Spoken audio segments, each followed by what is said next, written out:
तो बच्चा ढेर सारे मूवमेंट करेगा, इधर से उधर घूमेगा, किक करेगा, आपको फिर बहुत अच्छा फील होगा। हेलो फ्रेंड्स, नमस्कार, मैं रेशु एक बार फिर से आप सबका स्वागत करती हूँ आज के इस नए वीडियो में।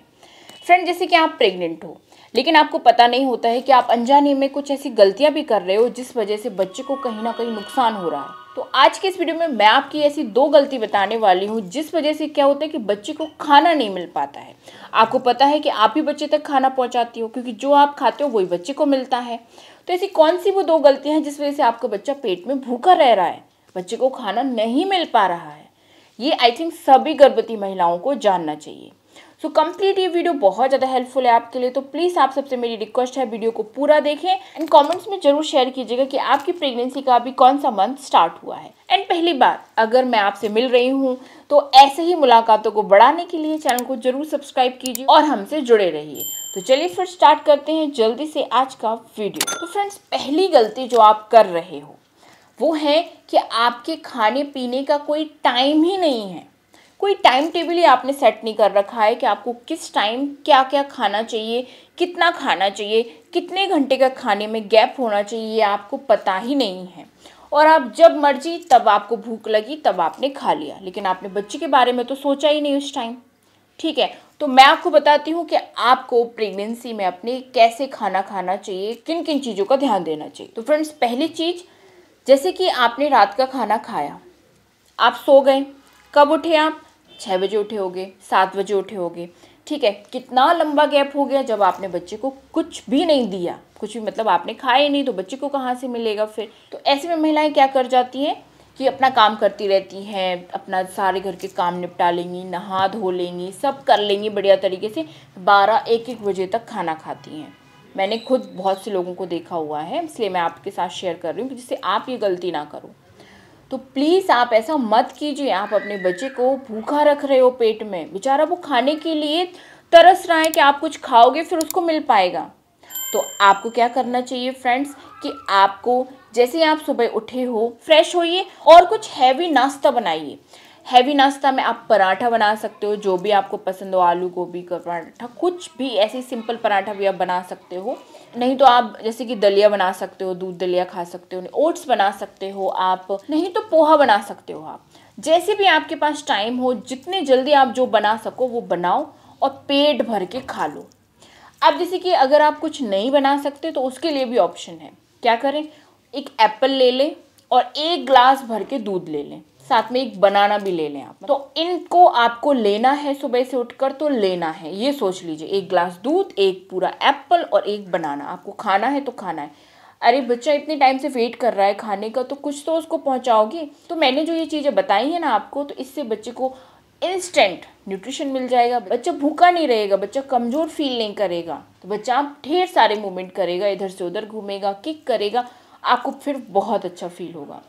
ठीक है, ये बात हो गई सुबह की। अब जैसे कि आपने सुबह खा लिया पेट भर के, अब जो मर्जी अपना काम कर लीजिए, आप नहा धो लीजिए। अब आई दोपहर के खाने की बात। तो दोपहर के खाने में जैसे कि अब गर्मियाँ आ गई तो 1 कटोरी दही आप जरूर लें, दाल लें, डेली दाल खा सकते हो, कोई दिक्कत नहीं। 2 रोटी 3 रोटी जितनी भी आप चपाती मतलब खा सकते हो उतनी खाइए, सलाद खाइए। 1 कटोरी दही अपनी डाइट में डेली लीजिए दोपहर के टाइम। ठीक है, आप जैसे कि इतना खाना खा लिया, 2-3 रोटी काफ़ी हैं आपके लिए।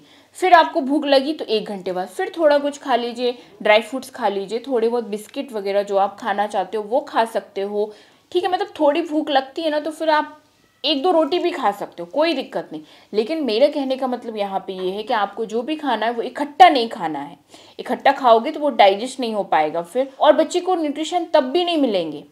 इसीलिए थोड़ा थोड़ा खाइए, 1-1, 1.5, 2-2 घंटे के गैप से खाइए, थोड़ा थोड़ा खाना खाइए। और जो रात का खाना है उसमें लाइट लीजिए, जो भी ले रहे हो। रात के खाने में जैसे कि हैवी चीज़ नहीं लेनी चाहिए क्योंकि वो डाइजेस्ट नहीं होता है, सड़ता है फिर वो खाना, और बच्चे को न्यूट्रिशन नहीं मिलते हैं, बच्चा भूखा रह जाता है। तो इसीलिए क्या करें, रात में थोड़ा जल्दी खाना खाइए और कम खाना खाइए। ठीक है, और 1 ग्लास दूध पीकर रात में जरूर सोइए। तो ये तो हो गया पूरा खाने का रूटीन, जिससे कि आपका बच्चा पेट में भूखा नहीं रहेगा और बच्चे को टाइम टाइम पर जो न्यूट्रिशन होते हैं वो पहुंचते रहेंगे। जैसे कि आपको पता है कि खाने के साथ बहुत सारी ऐसी चीज़ें भी होती हैं प्रेगनेंसी में जिनका ध्यान आपको रखना होता है। तो फ्रेंड्स, उन्हीं में से दूसरी चीज़ होती है आपके सोने की पोजीशन। अगर आप अपनी प्रेगनेंसी में एक सही पोजीशन अपनाते हो पूरी प्रेगनेंसी सोने की, तो आपके बच्चे को बहुत फ़ायदे होते हैं। बच्चे का विकास अच्छे से होता है, बच्चे को न्यूट्रिशन मतलब बच्चे को अच्छे तरीके से खाना मिलता है और ब्लड सप्लाई भी बच्चे तक अच्छे तरीके से होती है। तो आपको ध्यान देना है कि जैसे बात करें फर्स्ट ट्राइमेस्टर मतलब 1 से 3 महीने की, तो 1 से 3 महीने में आप जैसे मर्जी चाहो वैसे सो सकते हो, दाएं करवट बाएं करवट सीधे कैसे भी सो सकते हो, लेकिन पेट के बल आपको नहीं सोना है। बात करते हैं सेकंड ट्राइमेस्टर की 4 से 6 महीने की, तो 4 से 6 महीने में आप क्या कर सकते हो कि आप लेफ्ट और राइट दोनों करवट सो सकते हो, लेकिन पीठ के बल सोना बंद कर देना है। ठीक है, बिल्कुल ही मतलब कम कर दीजिए या फिर बंद कर दीजिए। सेकेंड ट्राइमेस्टर की बात हो गई। थर्ड ट्राइमेस्टर में आते हैं, तो आपको थर्ड ट्राइमेस्टर में समझ लो कि पीठ के बल बिल्कुल ही ख़त्म कर देना है। पीठ के बल आपको सोना ही नहीं है।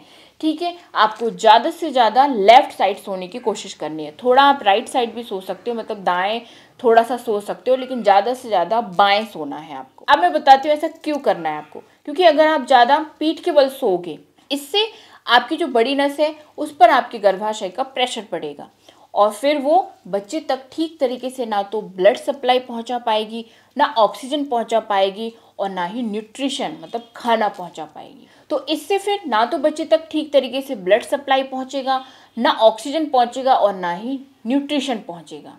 ठीक है, मतलब बच्चे को खाना ठीक तरीके से नहीं मिल पाएगा। इसीलिए आपको पीठ के बल सोने के लिए मना किया जाता है। इसके बाद आप दाएं बाएं सो सकते हो, लेकिन क्या करना है, खाने के बाद आपको केवल और केवल लेफ्ट साइड से ही शुरुआत करनी है। उसके बाद रात में आप करवट चेंज कर सकते हो, थोड़ा दाएं थोड़ा बाएं, इस तरीके से आप पूरी रात सो सकते हो। ठीक है, तो समझ में आ गया आपको कि एक तो अपने खाने की टाइमिंग पर ध्यान देना है, दूसरा अपने सोने की पोजीशन पर ध्यान देना है। ठीक है, जिससे बच्चे को बिल्कुल भी न्यूट्रिशन में कमी ना हो, मतलब समय समय पर खाना मिलता रहे। मिलते हो आप सबसे नेक्स्ट वीडियो में। आई होप ये वीडियो काफ़ी हेल्पफुल रहा होगा आपके लिए। तो इसी तरीके से खुश रहिए, मुस्कुराते रहिए और अपने बच्चे का घर में बहुत अच्छे तरीके से ध्यान दीजिए और गलती कोई भी मत कीजिए। Bye bye, take care and thank you so much.